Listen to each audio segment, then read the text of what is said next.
Mr. Lewis, good afternoon, sir. I just have a few questions for you.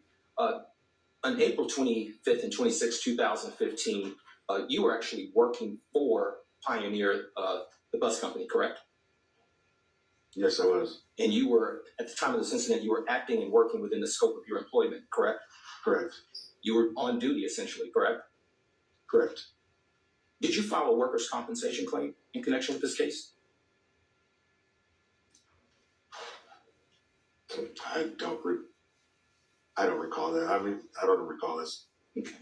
You were not. I was diagnosed with PTSD, so there's some things I don't recall. So that's one of the things I don't recall because of this incident. I understand. Gotcha.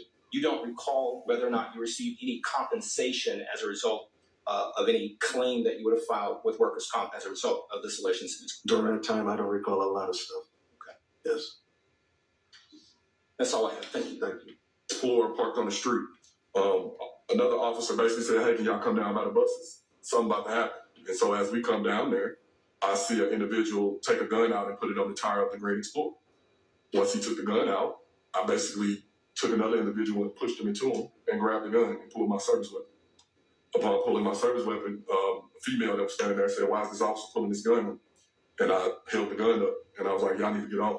And everybody started scattering. The individual that put the gun on the tire, I didn't know him at that time. That was later to be determined to be Walter Murphy. When he literally took off running from us, and when he took off running, we start, just a picture is chaos. And so we're trying to pull traffic, we're trying to get everybody away, and we're trying to keep from getting hurt ourselves. As I'm standing there trying to help pull people and push where they need to go, I see an individual that I recognize by the name of Quindarius Zachary. We call him Sick D. When he walked up, I basically said, "Hey, D, you need to go home." He said, "Man, you don't know me." I said, "The last four of your social is this, your date of birth is this, your mom's maiden name is this." He said, "I'm gone." So as he left, I then went back to my post because they needed me to help pull traffic. When I walked back to my post, as I'm pulling traffic, Officer Finney is telling me to stop the white. I stand in direction. Two things, Your Honor. Protect the listener and instruction our code. What was Shady telling you to do? Stop the white Camaro. And did you attempt to stop the white Camaro? I did not. Why not? Because the car had hit the gas and I wasn't going to get hit. Was the white Camaro coming towards you or going away from you? The white Camaro was basically coming northbound on Brady towards Southern. Would you draw an arrow showing the direction that the white Camaro was coming? And using the 5E duplicate that you have already marked on, would you please indicate where the green Explorer was?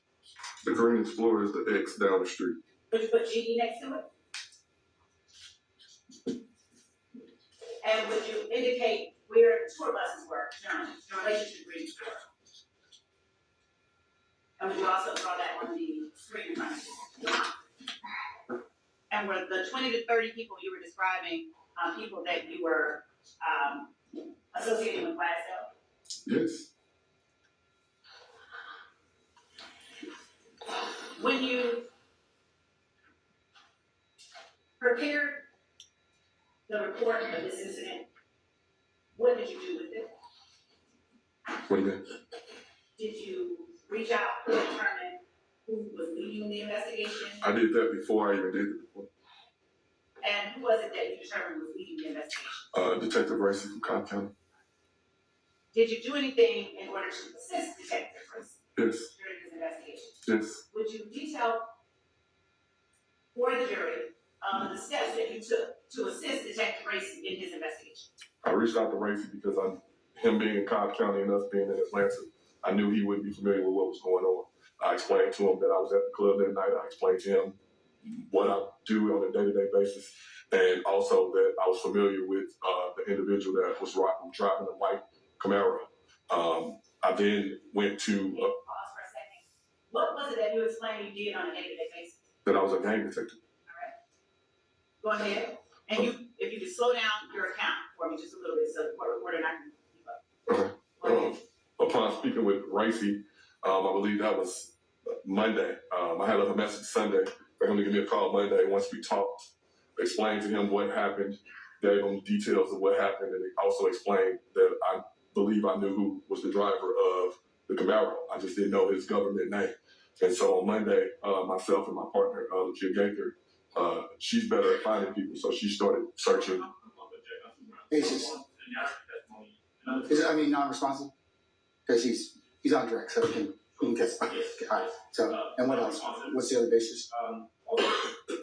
His conduct, what he did when he told that race is not relevant to this act. I'm gonna overrule that particular objection. I'll sustain the first one now. Okay, so you need to rephrase part. Monday, we spoke of Monday, reaching out to Detective Grayson, that Monday, April 27th. Yes. And when you spoke about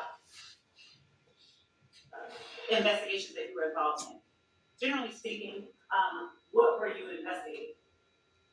At that time, I'm gonna overrule the objection, but before you launch into this next area, it's 10 after.